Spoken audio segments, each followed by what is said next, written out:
வணக்கம் நேர்களே, நீங்கள் இணைந்திருப்பது ட்ருத் தமிழ் கனடாவினுடைய கனேடிய தமிழ் செய்திகளின் தொகுப்புடன். கடந்த 24 மணி நேரத்தில் கிடைக்கப்பெற்ற முக்கியமான கனேடிய தமிழ் செய்திகளை தான் இந்த வீடியோவிலே பார்க்க இருக்கின்றோம். இதுவரைக்கும் சேனலை சப்ஸ்கிரைப் செய்யாத நேயர்கள் இருந்தால் இப்போதே சப்ஸ்கிரைப் செய்து கொள்ளுங்கள். முதலாவது விடயம் பார்த்தமாக இருந்தால், அமெரிக்க வர்த்தக பிரதிநிதி சந்திப்பானது கியூபெக்கினுடைய புதிய பிரீமியருடன் நடந்திருக்கின்றது. இது வர்த்தக பதட்டங்கள் தொடர்பான புதிய பேசு பொருட்களை உருவாக்கி இருக்கின்றது. கியூபெக் மாகாணத்தினுடைய புதிய முதல்வராக இந்த மாத தொடக்கத்திலே பதவியேற்றுள்ள கிறிஸ்டியன் ஃப்ரீசெட் தனது முதல் அதிகாரப்பூர்வ வெளிநாட்டு பயணமாக அமெரிக்க தலைநகர் வாஷிங்டன் டிசிக்கு சென்றிருக்கின்றார். அங்கு அமெரிக்க வர்த்தக பிரதிநிதி ஜெமிசன் கிரீரை சந்தித்து பேச்சுவார்த்தை நடத்தி இருக்கின்றார். இந்த சந்திப்பு சுமூகமாக நடைபெற்றதாக கூறப்பட்டாலும் வர்த்தக ரீதியான பெரிய அளவிலான சமரசங்கள் ஏதும் எட்டப்படவில்லை என்றும், முன்னாள் அமெரிக்க விமானப்படை வழக்கறிஞரும் ட்ரம்ப் நிர்வாகத்தின் முதல் பதவிக்காலத்திலே வர்த்தக பிரதிநிதியாக இருந்த ராபர்ட் லைட்ஹெர்சனுடைய தலைமை அதிகாரியான கிரீர் கடுமையான வர்த்தக கொள்கைகளை பின்பற்றுவதிலே தீவிரமாக இருக்கின்றார். சமீபத்தில் நடைபெற்ற நாடாளுமன்ற கூட்டத்திலே உலகமயமாக்கலின் சிக்கல்களை நாங்கள் சரி செய்யும் முயற்சியிலே இருக்கின்ற வேளையில் அவர்கள் அதனை இன்னும் தீவிரமாக்குகிறார்கள். இவை இரண்டும் ஒன்றோடு ஒன்று ஒத்துப்போகாத நிலைப்பாடுகள் என்று விமர்சித்திருந்தார். மார்ச் 2025 முதல் கியூபெக்கின் அலுமினியம் மற்றும் எஃகு துறைகள் மீது அமெரிக்கா 50% வரிகளை விதித்திருக்கின்றது. மேலும் ஜூலை 1, 2026 அன்று கனடா, அமெரிக்கா, மெக்சிகோ இடையிலான CGSMA பேச்சுவார்த்தைகள் தொடங்க இருக்கின்ற நிலையிலே இந்த சந்திப்பு மிகுந்த முக்கியத்துவம் பெறுகிறது. ஐரோப்பா உள்ளிட்ட பிற நாடுகளுடன் வர்த்தகத்தை விரிவுபடுத்துவதற்கும் கியூபெக்கினுடைய விருப்பத்தை முதல்வர் ஃப்ரீசெட் வெளிப்படுத்தியும் இருக்கின்றார். இந்த நிலையில் தான் ட்ரம்ப் நிர்வாகத்தினுடனான கனடாவினுடைய வர்த்தக பேச்சுவார்த்தைகள் தொடர்ந்து பதட்டமான நிலையிலேயே காணப்படுகிறது. இதேவேளை கனடாவினுடைய முதல் தேசிய இறையாண்மை சொத்து நிதியமான கனடா ஸ்ட்ராங் ஃபண்ட் உருவாக்கப்படுவதாக பிரதமர் மார்க் கார்னி தெரிவித்திருக்கின்றார். ஒட்டோவாவில் இருக்கின்ற கனடா அறிவியல் மற்றும் தொழில்நுட்ப அருங்காட்சியகத்திலே அதிகாரபூர்வமாக இந்த அறிவிப்பை அவர் செய்திருக்கின்றார். ஆரம்ப கட்டமாக $25 பில்லியன் கூட்டாட்சி அரசின் பங்களிப்புடன் தொடங்கப்படும் இந்த நிதி தனியார் துறையுடன் இணைந்து வணிக அடிப்படையிலே கனேடிய திட்டங்களில் முதலீடு செய்யும் ஒரு சுதந்திரமான கிரவுண்ட் கார்ப்பரேஷனாக செயற்படும் என தெரிவிக்கப்பட்டுள்ளது. அரசு பத்திரங்களைப் போலவே பொதுமக்களும் இதில் நேரடியாக முதலீடு செய்ய முடியும் என பிரதமர் கார்னி தெரிவித்தார். எனினும் எதிர்க்கட்சி தலைவரான பியர் போலிவ்ரே இந்த திட்டத்தை கடுமையாக விமர்சித்துள்ளார். இது மற்றொரு கார்ப்பரேட் நலன்புரி நிறுவனம் என்று சாடிய அவர் $31 பில்லியன் இருக்கின்ற பற்றாக்குறையை கட்டுப்படுத்த வேண்டும் என்று வலியுறுத்தினார். மொன்றியல் பொருளாதார நிறுவனத்தைச் சேர்ந்த பொருளாதார நிபுணர் இமானுவேல் பாட்ஃபர்ட் கடன் மூலம் நிதியளிக்கப்படும் இந்த திட்டம் ஆபத்தான முயற்சி என எச்சரித்துள்ளார். 2025-26 ஆண்டிற்கான கூட்டாட்சி பற்றாக்குறை $78 பில்லியன் இருக்கும் என்று மதிப்பிடப்பட்டிருக்கின்ற நிலையிலே இந்த நிதியம் ஆரம்பிக்கப்படுவதானது பெரும் சர்ச்சைகளை ஏற்படுத்தி இருக்கிறது. இதேவேளை அல்பர்டா மாகாண அரசு தனது பொது வாக்கெடுப்பு இணையதளத்திற்காக மக்களின் வரிப்பணத்தை முறைகேடாக பயன்படுத்துவதாக குற்றச்சாட்டுகள் எழுந்திருக்கின்றது. தனித்த பொது வாக்கெடுப்புகளுக்கான அரசு விளம்பரங்கள் மீதான கட்டுப்பாடுகளை நீக்கி கடந்த ஆண்டு அங்கீகரிக்கப்பட்ட திருத்தத்தை தொடர்ந்தே இந்த புகார் பதிவு செய்யப்பட்டிருக்கின்றது. மாகாண சுயாட்சி அல்லது பிரிவினை தொடர்பான வாக்கெடுப்புகள் உட்பட அரசின் நிலைப்பாட்டை ஊக்குவிப்பதற்காக பொது பணம் தவறாக பயன்படுத்தப்படுவதாக குழு ஒன்று வாதிடுகிறது.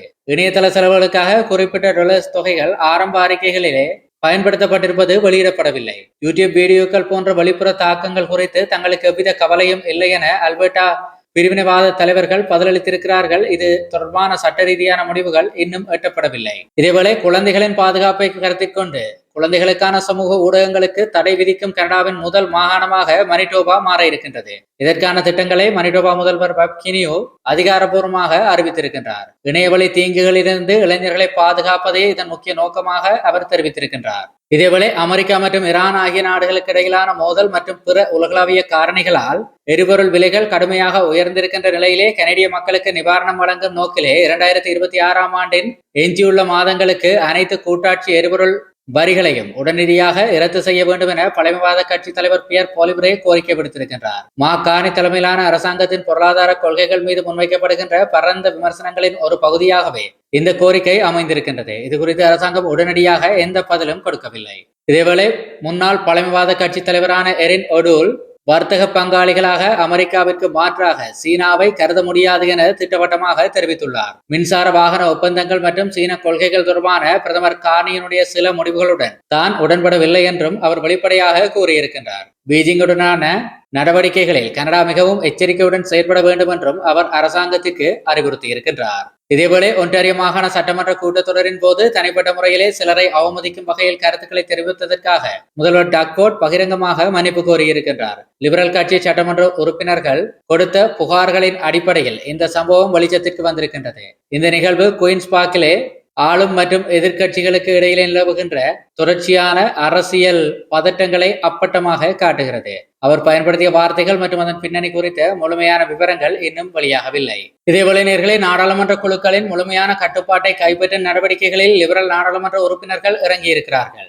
ஆளுங்கட்சியின் இந்த நடவடிக்கை எதிர்க்கட்சிகளினுடைய கடும் கண்டனத்திற்கு உள்ளாகி இருக்கின்றது. இது முட்டாள்தனமான ஒரு பாரபட்ச அரசியல் விளையாட்டு என அவர்கள் குற்றம் சாட்டியிருக்கிறார்கள். பிரதமர் மார்க் கார்னியின் தலைமையின் கீழே நாடாளுமன்றத்தில் தொடர்ந்து நடைபெறுகின்ற அதிகார போட்டிகளின் ஒரு பகுதியாகவே இந்த நகர்வு பார்க்கப்படுகிறது. இதேவேளை கான்ஃபிளிக்ட் ஆஃப் இன்ட்ரெஸ்ட் எனப்படுகின்ற ஆர்வ முரண்பாடுகளை தவிர்க்கும் பொருட்டு பிரதமர் மார்க் கார்னி தனது சில குறிப்பிட்ட முதலீடுகளை விற்றுவிட வேண்டும் என சமீபத்திய நெறிமுறைகள் அறிக்கை ஒன்று பரிந்துரைத்திருக்கின்றது. ஆர்வ முரண்பாடு விதிகளை வலுப்படுத்துவதற்கான 20 முக்கிய பரிந்துரைகளை இந்த அறிக்கை வெளிப்படுத்தி இருக்கின்றது. இருப்பினும் அவரது முதலீடுகளின் தன்மை மற்றும் சட்ட கட்டமைப்பு ஆகியவற்றை கருத்தில் கொண்டு அவர் முதலீடுகளை விற்பதற்கான சாத்தியக்கூறுகள் மிக குறைவு என்றே நிபுணர்கள் கருதுகிறார்கள். இது கார்னி அரசாங்கத்தினுடைய வெளிப்படைத்தன்மை மீது அரசியல் ரீதியான தாக்கங்களை ஏற்படுத்தக்கூடும் என்று சொல்லப்படுகிறது. இதேவேளை புதிய ஜனநாயக கட்சியினுடைய நாடாளுமன்ற உறுப்பினரான அலெக்சாண்டர் பவுல்ரைஸ் தனது கூட்டாட்சி நாடாளுமன்ற உறுப்பினர் பதவியை ராஜினாமா செய்ய உள்ளதாக தகவல்கள் வெளியாகி இருக்கின்றது. அவர் கியூபெக் மாகாண அரசியலிலே கவனம் செலுத்த உள்ளதாகவும் கியூபெக் சொலிடே கட்சி சார்பிலே மாகாண தேர்தலிலே போட்டியிட இருப்பதாகவும் எதிர்பார்க்கப்படுகிறது. இதன் மூலம் நாடாளுமன்றத்திலே NDP கட்சியின் பலம் வெறும் 5 உறுப்பினர்களாக குறையும் அபாயம் ஏற்பட்டிருக்கின்றது. கனடிய அரசியலிலே கட்சி மாறுவது தொடர்ந்து தொடர்கதையாக மாறி வருகிறது. இதேவேளை குடியேற்ற கொள்கைகள் மற்றும் மாகாண சுயாட்சி உள்ளிட்ட அரசியலமைப்பு கேள்விகள் குறித்து இலையுதிர் காலத்திலே ஒரு பொது வாக்கெடுப்பை நடத்துவதற்கு தனக்கு ஒரு வலுவான மக்கள் ஆணை தேவை என அல்பர்டா முதல்வர் டேனியல் ஸ்மித் தெரிவித்திருக்கின்றார். அல்பர்டாவிலே நீண்ட காலமாக நிலவி வருகின்ற பிரிவினைவாத மற்றும் சுயாட்சி விவாதங்களின் நீட்சியாகவே முதல்வரினுடைய இந்த நிலைப்பாடு பார்க்கப்படுகிறது. இந்த நகர்வு தேசிய அளவிலே பெரும் அரசியல் அதிர்வலைகளை ஏற்படுத்தக்கூடும் என அஞ்சப்படுகிறது. இதேவேளை விரைவில் தடை செய்யப்படவுள்ள ஆயுதங்களை திரும்பப் பெறுவதற்கான லிபரல் அரசாங்கம் அறிமுகப்படுத்தி இருக்கின்ற துப்பாக்கி திரும்பப் பெறுகின்ற திட்டம் நிர்ணயிக்கப்பட்ட இலக்கை தவறவிட வாய்ப்பு அதிகம் இருப்பதாக சமீபத்திய பகுப்பாய்வு அறிக்கைகள் தெரிவிக்கிறது. தடை செய்யப்பட்ட துப்பாக்கிகளை புழக்கத்திலிருந்து அகற்றுவதே இந்த திட்டத்தினுடைய முக்கிய நோக்கமாகும். ஆனாலும் தளவாட சவால்கள் மற்றும் மக்கள் மத்தியிலே போதிய பங்கேற்பு இல்லாத காரணத்தினால் இந்த திட்டம் பெரும் பின்னடைவை சந்தித்திருக்கின்றது. தற்போதைய நிலவரப்படி துல்லியமான புள்ளி விவரங்கள் எதுவும் வெளியிடப்படவில்லை. இதேவேளை கனடாவின் மிக பிரபலமான லொட்டரி விளையாட்டான லொட்டோ மேக்ஸ் தனது விதிமுறைகளிலே பல்வேறு புதிய மாற்றங்களை அறிமுகப்படுத்த இருக்கின்றது. இதன்படி லாட்டரி டிக்கெட்டுகளின் விலை அதிகரிக்கப்பட இருக்கின்றது. மேலும் ஒரு பிளேக்கு அதிக லைன்கள் மற்றும் வெற்றி பெறுவதற்கான வாய்ப்புகள் சற்று மேம்படுத்தப்படும் என்றும் தெரிவிக்கப்பட்டிருக்கின்றது.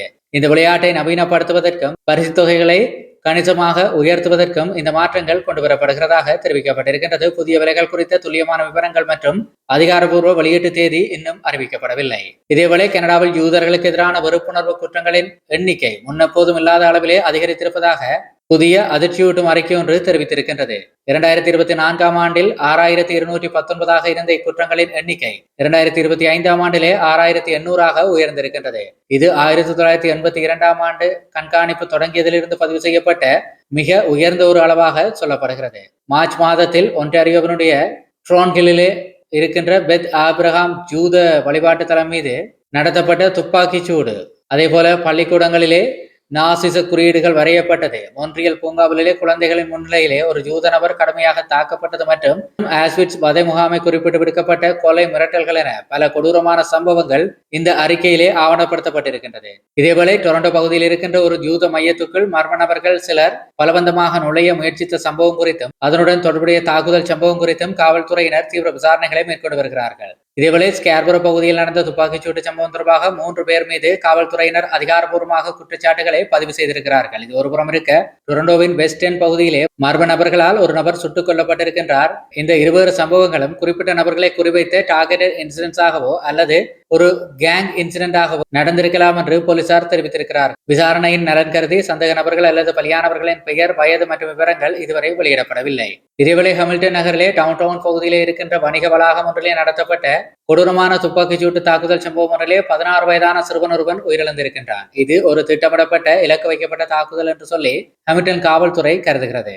இது தொடர்பாக நேரில் பார்த்த சாட்சிகள் யாராவது இருந்தால் தாமாக முன்வந்து தகவல் அளிக்குமாறு காவல்துறை கோரிக்கை விடுத்திருக்கிறது. இதேவேளை கனடா முழுவதும் நடைபெறுகின்ற மிரட்டி பணம் பறிக்கும் குற்றச் செயல்களிலே இந்தியாவைச் சேர்ந்த சர்வதேச மாணவர்களை குற்ற கும்பல்கள் மணி மியூல்ஸ் எனப்படுகின்ற பண கோவேறு கழுதைகளாக பயன்படுத்தி வருவதாக புதிய அறிக்கை ஒன்று அம்பலமாக்கி இருக்கின்றது. சட்டவிரோதமாக சம்பாதிக்கின்ற பணத்தை வெள்ளையாக்குவதற்கும் பண பரிமாற்றங்களை மேற்கொள்வதற்கும் இந்த மாணவர்கள் வற்புறுத்தப்படுகிறார்கள் அல்லது மூளைச்செலவை செய்யப்படுகிறார்கள். இந்த சட்டவிரோத நெட்வொர்க்குகள் குறித்து காவல்துறையினரும் குடியேற்றத்துறை அதிகாரிகளும் தீவிர விசாரணையிலே இறங்கியிருக்கின்றார்கள்.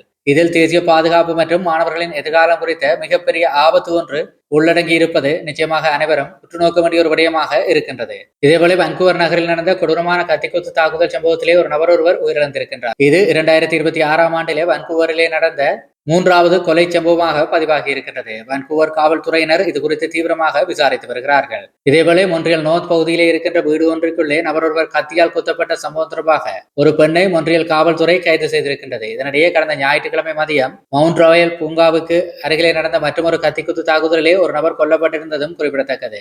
இது 2026 ஆண்டிலே மொன்றியல் நகரில் நடந்த 8வது படுகொலையாக பார்க்கப்படுகிறது. வீட்டுக்குள் நடந்த தாக்குதல் தொடர்பாக கைது செய்யப்பட்ட பெண்ணிடம் விசாரணை நடைபெற்று வருகிறது. ஆனால் பூங்காவில் நடந்த கொலை தொடர்பாக இதுவரை யாரும் கைது செய்யப்படவில்லை.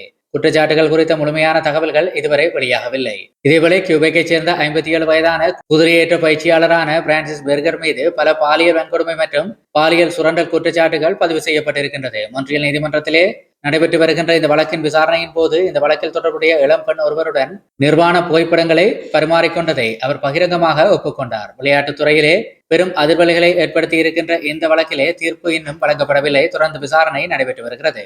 இதேவேளை டொரண்டோ பியர்சன் சர்வதேச விமான நிலையத்திலே அரங்கேறிய $22 மில்லியன் மதிப்பிலான தங்கம் மற்றும் ரொக்கப்பண கொள்ளை சம்பவத்திலே மூளையாக செயற்பட்ட நபருக்கு 4 ஆண்டுகள் சிறை தண்டனை விதிக்கப்பட்டிருக்கின்றது. திருட்டு குற்றச்சாட்டை அவர் ஒப்புக்கொண்ட நிலையில்தான் இந்த தீர்ப்பு வழங்கப்பட்டிருக்கின்றது. விமான நிலையத்தின் உள் அணுகலை பயன்படுத்தி மிகவும் எளிமையான முறையிலே ஆனால் துல்லியமாக இந்த கொள்ளை திட்டம் நிறைவேற்றப்பட்டிருக்கின்றது. இத்துடன் இன்றைய நாளுக்கான கனடிய செய்திகளினுடைய தொகுப்பு முடிவுக்கு வருகிறது. நேர்களே, தொடர்ச்சியாக செய்திகளை உடனுக்குடன் பெற்றுக்கொள்ள சேனலை மறக்காம சப்ஸ்கிரைப் செய்திருப்பதோடு நம்முடைய கனடிய செய்திகளுக்கான வாட்ஸ்அப் குழுவிலே இணைந்திருங்கள். இணைவதற்கான இணைப்பு கீழே டிஸ்கிரிப்ஷனிலும் முதலாவது கருத்துரையிலும் கொடுக்கப்பட்டிருக்கின்றது. அதே போல கனடிய வேலைவாய்ப்பு செய்திகள், குறிப்பாக கனடாவிலே தற்போது பதிந்து கொண்டிருப்பவர்களுக்கான வேலைவாய்ப்பு செய்திகளை வழங்குகின்ற நம்முடைய வாட்ஸ்அப் குழுவிலே இன்றைய நாளுக்கான 10 வேலைவாய்ப்பு செய்திகள் இந்த வீடியோவானது அப்லோட் செய்யப்பட்டு 6 மணித்தியாலங்களின் பின்னர் வெளியிடப்படும். ஆகவே வேலைவாய்ப்பு செய்திகளுக்கான வாட்ஸ்அப் குழுவிலும் இணைந்திருப்பதை உறுதிப்படுத்துங்கள். ஒரு முக்கியமான விடயம் என்ன அப்படிங்கிற சொன்னால், வாட்ஸ்அப் குழுக்களிலே உங்களுடைய கனேடிய தொலைபேசி இலக்கங்களில் மட்டும்